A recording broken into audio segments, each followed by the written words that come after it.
Hello, welcome to another First Chapter Friday. Today's story is The Witches by Roald Dahl. I am also going to be talking a lot about his biography, The Boy and Going Solo. Please pay attention to those timestamps. I want you to know what area to pay attention to, and it will tell you the beginning of the first chapters and when I start talking about the spin-off lessons. Thank you so much, and I hope you enjoy. A note about witches. In fairy tales, witches always wear silly black hats and black cloaks, and they ride on broomsticks. But this is not a fairy tale. This is about real witches. The most important thing you should know about real witches is this. Listen very carefully. Never forget what is coming next. Real witches dress in ordinary clothes and look very much like ordinary women. They live in ordinary houses and they work in ordinary jobs. That's why they're so hard to catch. A real witch hates children with a red, hot, sizzling hatred that is more sizzling and red hot than any hatred you could possibly imagine. A real witch spends all her time plotting to get rid of the children in her particular territory. Her passion is to do away with them, one by one. It is all she thinks about the whole day long. Even if she is working as a cashier in a supermarket, or typing letters for a businessman, or driving around in a fancy car, and she could be doing any of these things, her mind will always be plotting and scheming and churning and burning and whizzing and fizzing with murderous, bloodthirsty thoughts. Which child, she says to herself all day long, exactly which child shall I choose for my next squelching? A real witch gets the same pleasure from squelching a child as you get from eating a plate of strawberries and thick cream. She reckons on doing away with one child a week. Anything less than that, and she becomes grumpy. One child a week is 52 a year. Squish them and squiggle them and make them disappear. That is the motto of all witches. Very carefully a victim is chosen, and then the witch stalks the wretched child like a hunter stalking a little bird in the forest. She treads softly. She moves quietly. She gets closer and closer. Then at last, when everything is ready, whoosh, and she swoops. Sparks fly, flames leap, oil boils, rats howl, skin shrivels, and the child disappears. A witch, you must understand, does not knock children on the head or stick knives into them or shoot at them with a pistol. People who do those things get caught by the police. A witch never gets caught.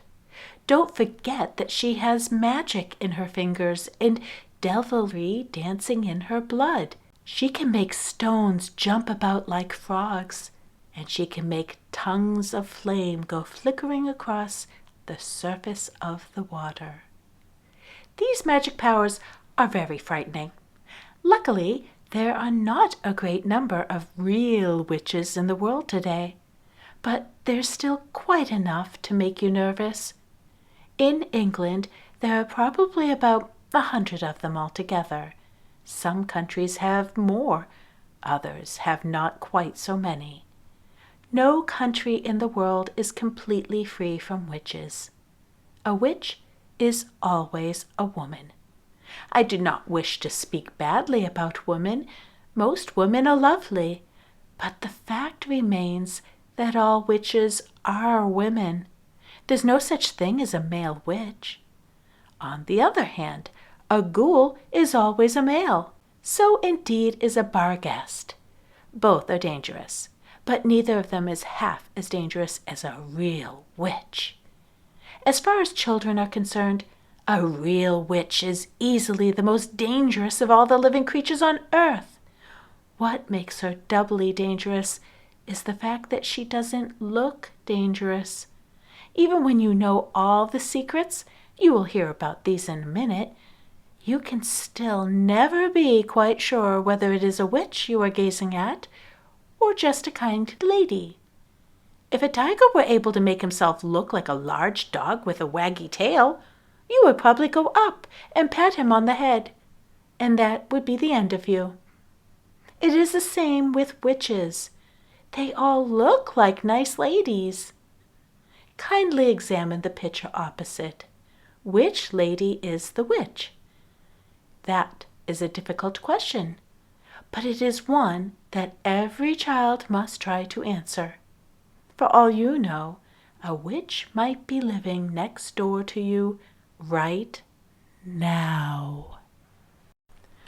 Or she might be the woman with the bright eyes who sat opposite you on the bus this morning. She might be the lady with the dazzling smile who offered you a sweet from the white paper bag in the street before lunch.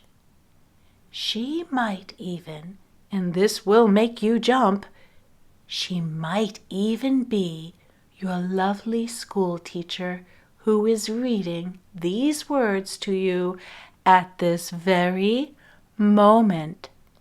Look carefully at the teacher. Perhaps she's smiling at the absurdity of such a suggestion. Don't let that put you off. It could be part of her cleverness.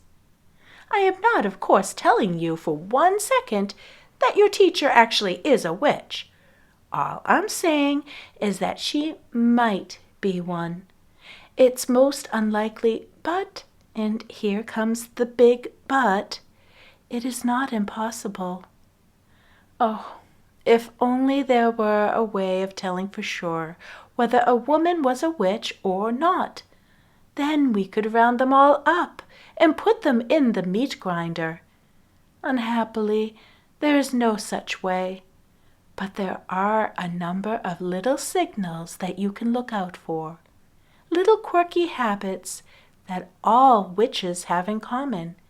And if you know about these, if you remember them always, then you might just possibly manage to escape from being squelched before you are very much older. My grandmother. I myself had 2 separate encounters with witches before I was 8 years old. From the first, I escaped unharmed, but on the second occasion, I was not so lucky. Things happened to me that will probably make you scream when you read about them. That can't be helped. The truth must be told. The fact that I am still here and able to speak to you, however peculiar I may look, is due entirely to my wonderful grandmother. My grandmother was Norwegian. The Norwegians know all about witches, for Norway, with its black forests and its icy mountains, is where the first witches came from. My father and my mother were also Norwegian, but because my father had a business in England, I had been born there and had lived there and had started going to an English school. Twice a year, at Christmas and in the summer, we went back to Norway to visit my grandmother. This old lady, as far as I could gather, was just about the only surviving relative we had on either side of our family. She was my mother's mother, and I absolutely adored her. When she and I were together, we spoke in either Norwegian or in English. It didn't matter which. We were equally fluent in both languages, and I have to admit that I felt closer to her than to my own mother. Soon after my 7th birthday, My parents took me as usual to spend Christmas with my grandmother in Norway, and it was over there while my father and mother and I were driving in icy weather, just north of Oslo, that our car skidded off the road and went tumbling down into a rocky ravine. My parents were killed. I was firmly strapped into the back seat and received only a cut on the forehead. I won't go into the horrors of that terrible afternoon. I still get the shivers when I think about it. I finished up, of course, back in my grandmother's house with her arms around me tight and both of us crying the whole night long. "What are we going to do now?" I asked her through the tears. "You will stay here with me," she said, "and I will look after you." "Aren't I going back to England?" "No," she said, "I could never do that. Heaven shall take my soul, but Norway shall keep my bones." The very next day, in order that we might both try to forget our great sadness, my grandmother started telling me stories. She was a wonderful storyteller, and I was enthralled by everything she told me. But I didn't become really excited until she got onto the subject of witches. She was apparently a great expert on these creatures, and she made it very clear to me that her witch stories, unlike most of the others, were not imaginary tales. They were all true. They were the gospel truth. They were history. Everything she was telling me about witches had actually happened, and I had better believe it. What was worse, what was far, far worse, was that witches were still with us. They were all around us, and I had better believe that too. "Are you really, really being truthful, Grandmama? Really and truly truthful?" "My darling," she said, "you won't last long in this world if you don't know how to spot a witch when you see one." "But you told me that witches look like ordinary women, Grandmama. So how can I spot them?" "You must listen to me," my grandmother said. "You must remember everything I tell you. After that, all you can do is cross your heart and pray to heaven and hope for the best." We were in the big living room of her house in Oslo, and I was ready for bed. The curtains were never drawn in that house, and through the windows I could see huge snowflakes falling slowly on to an outside world that was as black as tar. My grandmother was tremendously old and wrinkled, with a massive wide body which was smothered in gray lace. She sat there majestic in her armchair, filling every inch of it. Not even a mouse could have squeezed in to sit beside her. I myself, just 7 years old, was crouched on the floor at her feet, wearing pajamas, dressing gown, and slippers. "You swear you aren't pulling my leg?" I kept saying to her. "You swear you aren't just pretending?" "Listen," she said, "I have known no less than 5 children who have simply vanished off the face of this earth, never to be seen again. The witches took them." "I still think you're just trying to frighten me," I said. "I'm trying to make sure you don't go the same way," she said. "I love you, and I want you to stay with me." "Tell me about the children who disappeared," I said. My grandmother was the only grandmother I ever met who smoked cigars. She lit one now, a long black cigar that smelled of burning rubber.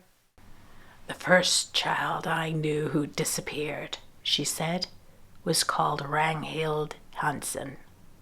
Ragnhild was about 8 at the time, and she was playing with her little sister on the lawn. Their mother, who was baking bread in the kitchen, came outside for a breath of fresh air. 'Where's Ragnhild?' she asked. 'She went away with the tall lady,' her little sister said.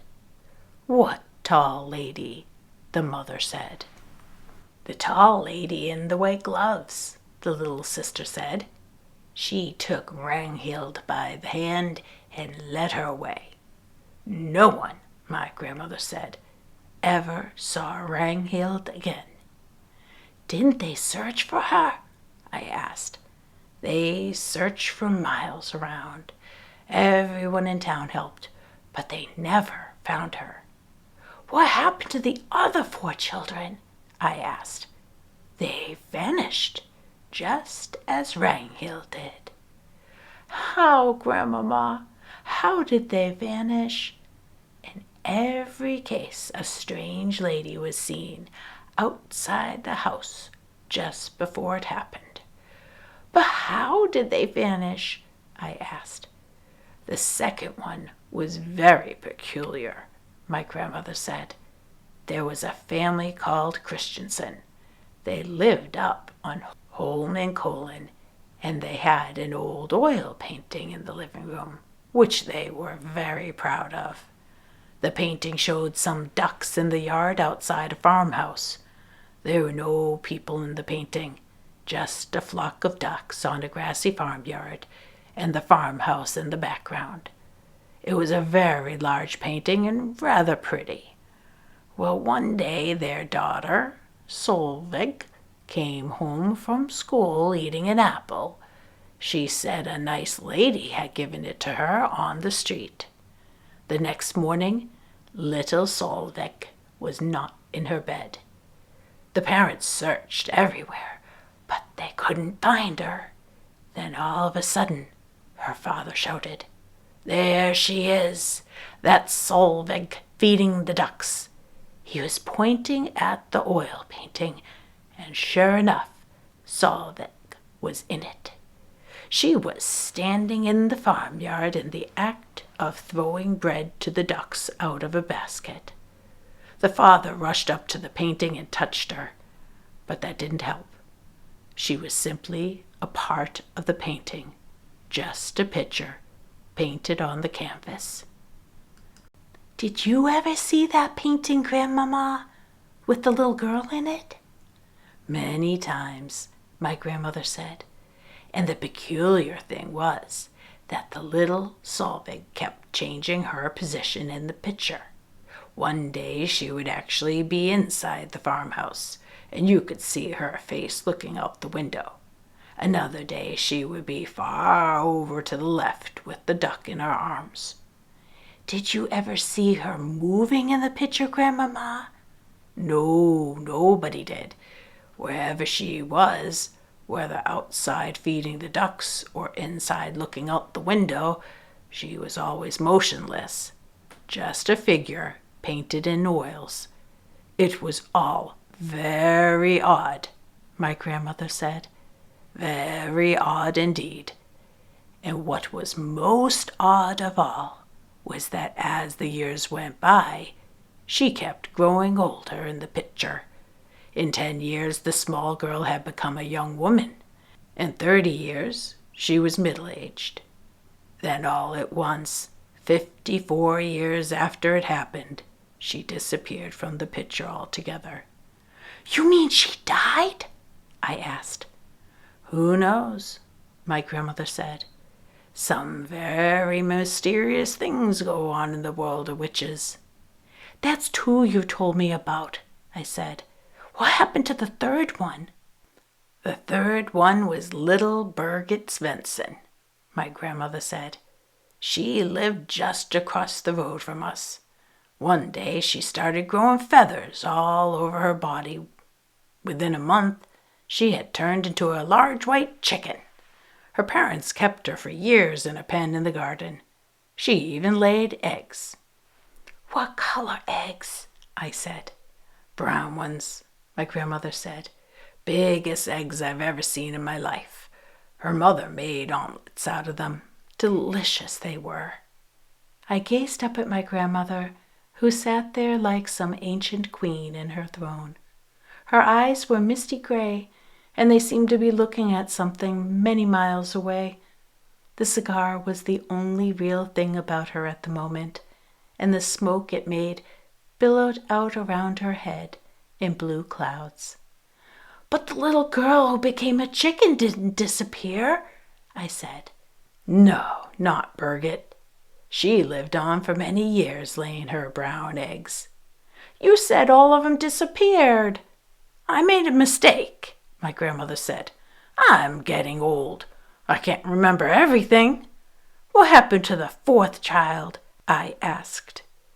The fourth was a boy called Harold, my grandmother said. One morning his skin went all grayish yellow. Then it became hard and crackly like the shell of a nut.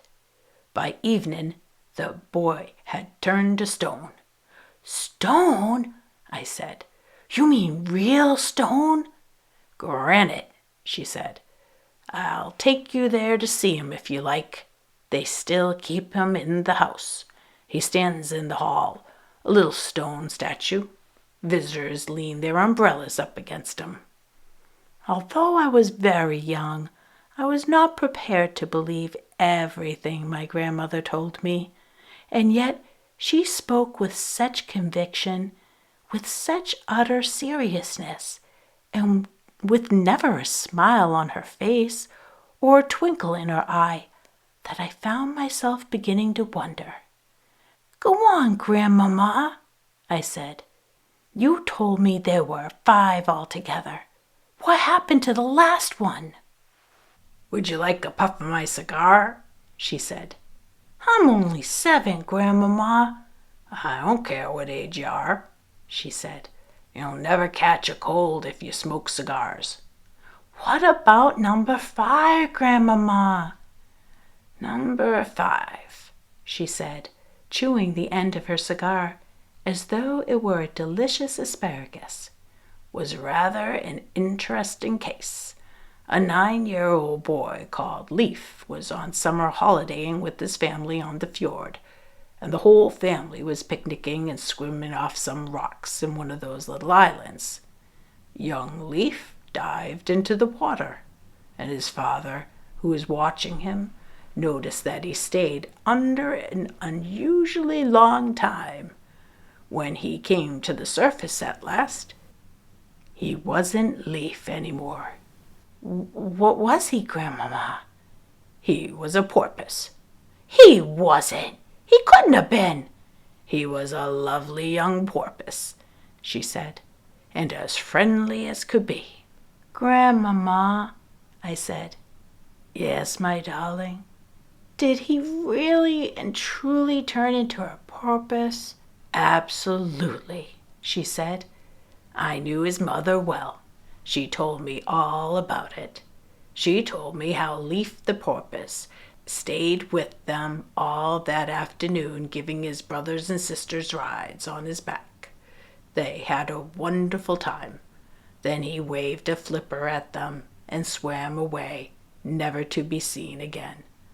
But Grandmama, I said, how did they know that the porpoise was actually Leif? He talked to them, my grandmother said. He laughed and joked with them all the time he was giving them the rides. But wasn't there a most tremendous fuss when this happened? I asked. Not much, my grandmother said. You must remember that here in Norway we're used to that sort of thing. There are witches everywhere.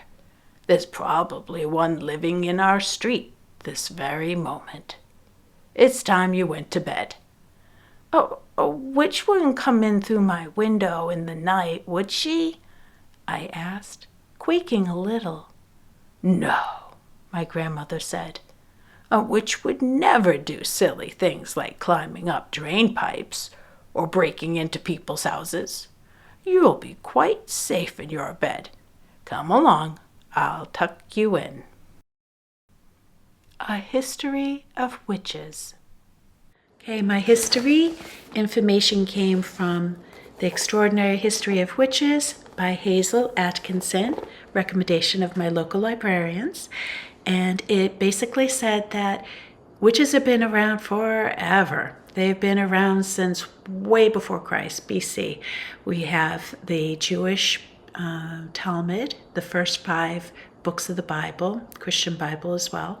We have the Odyssey, which was 700-ish BC.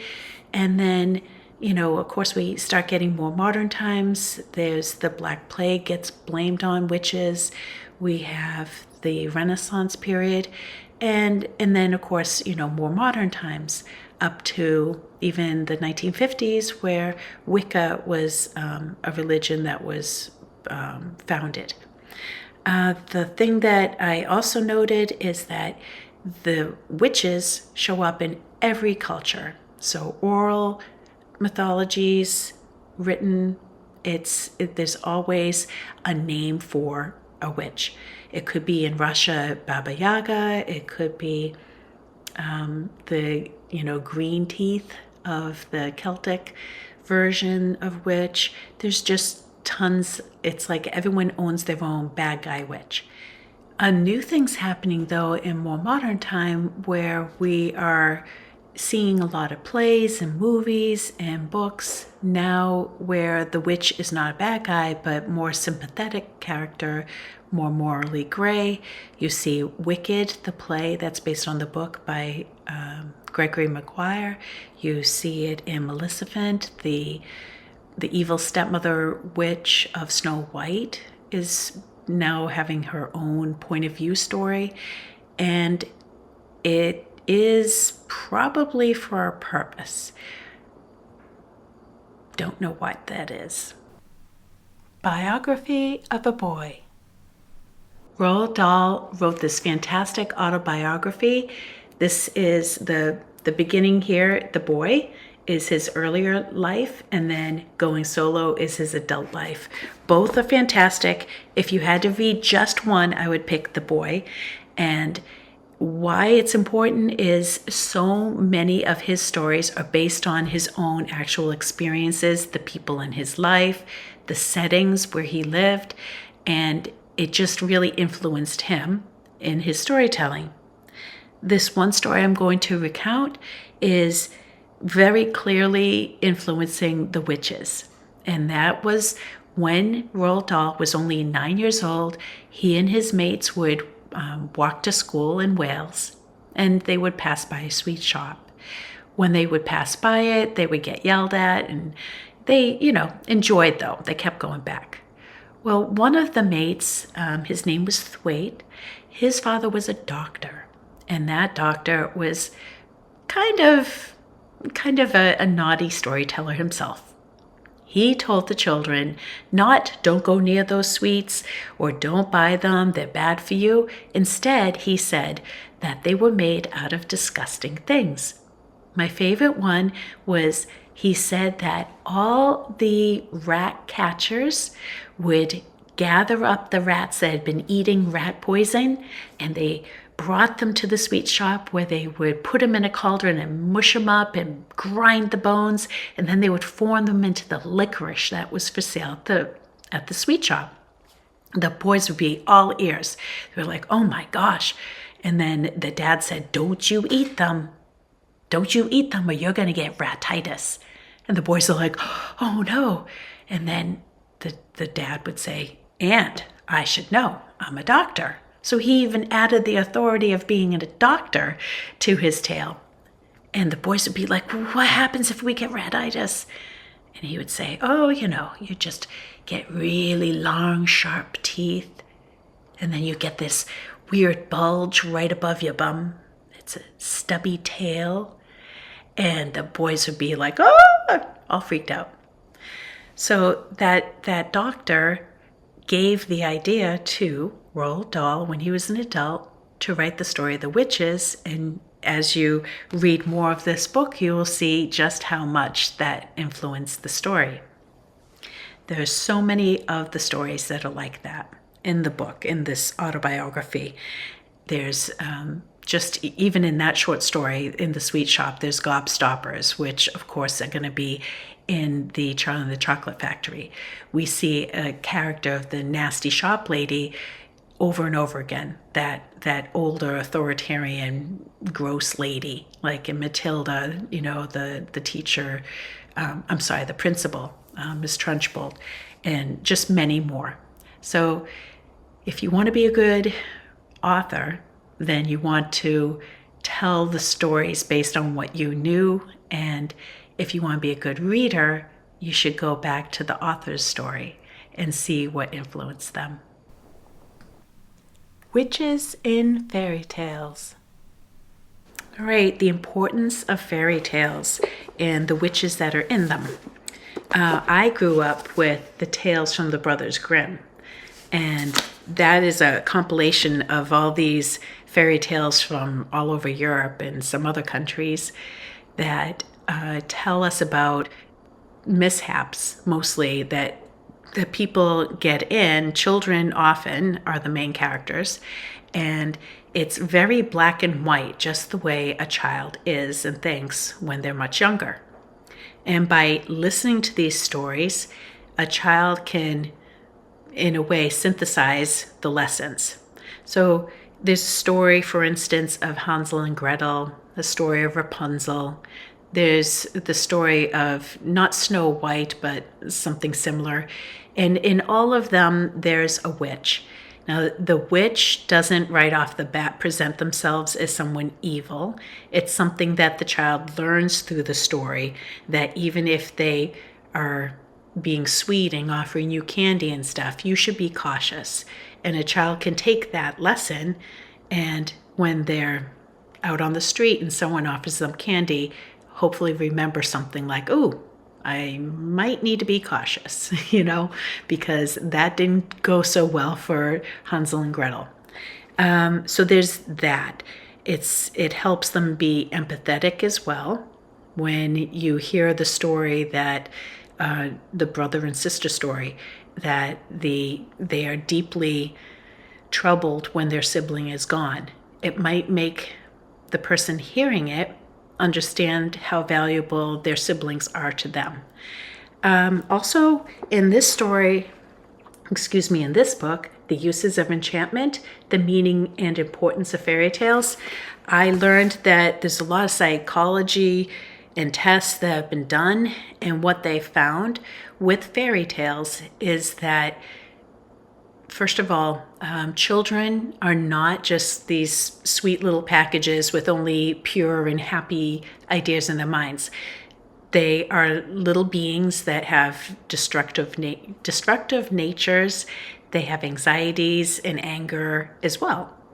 Anyone who's ever met a toddler knows that the moment some blocks have been built into a tower, the first thing they want to do is break it. If they're playing with little animals, one animal, theirs, is going to be eating the other animals. And through fairy tales, hearing the stories, maybe acting out things, playing games that involve these fairy tales, it helps children use their verbal means to show emotion, to come up with solutions. And their counterparts that don't have fairy tales in their lives wind up not being verbal to make their solutions to problems, but more physically aggressive. So huge importance in having fairy tales. And then having the witch presented as a bad guy, that's why I was questioning, what are we doing in pop culture, making them, like, oh, they're actually a good guy. Because it allows that aggression and the anger to be focused. So when you have a very clean, clear monster, children feel like they can release that anger safely. And it keeps them from, the frustrations and anger they may have built up during the day toward a parent who told them no to something. They can release it on this bad guy. All right, so that's all I had to say about fairy tales and witches. Spin-off ideas and lessons. Here comes the brainstorming, kind of my favorite part. First off, very easy in social studies classes to combine learning about a country and learn about the witches of the country. You could do a research project. It could be someone's assigned the job of going to find out more and present it to the class. You could create a play, teach kids the skill of screenplay writing, and you can create a screenplay out of a fairy tale. It could be a Brothers Grimm, or you could have them act it out and write the screenplay. The book Witches was turned into a screenplay, by the way. And another idea was to have a biography starter where you have to come up with a memory of something that you did as a kid and then turn it into a fairy tale. Or you could present it as a storyteller, an oral history of what happened, and be as dramatic as you can be, just like that doctor would be. Okay, my example for that would be, there was a time that I was mad at my brother and I wanted to frame him. I was very little. And I went and I bit my own arm, and then I went running to my parents crying that my brother bit me so he could get in trouble. I know, so devious. Kids, right? Well, it just so happened that I had a big space. I had my adult teeth coming in, and there was a big space between the two front ones. So the imprint on my arm showed off that bite, and it was very clearly my teeth that made it. So I got in big trouble for that. But that would be an example of a story, a memory that I had from childhood, and I could warp that into either a very dramatic retelling orally, or I could turn that into a fairy tale where, of course, I'm going to learn the lesson of not fibbing. And then another one would be, I really want to have as many people read this biography as possible. Go and read the book, The Boy, and then try to pull out what things happened in Roald Dahl's life and what did he take that situation, turn it into for his stories. Okay, of course, watch the movies too, but that's kind of a boring one, and do a book to movie comparison. But yeah, that's a good one. All right, thank you so much for listening. I hope you have a great week. Take care.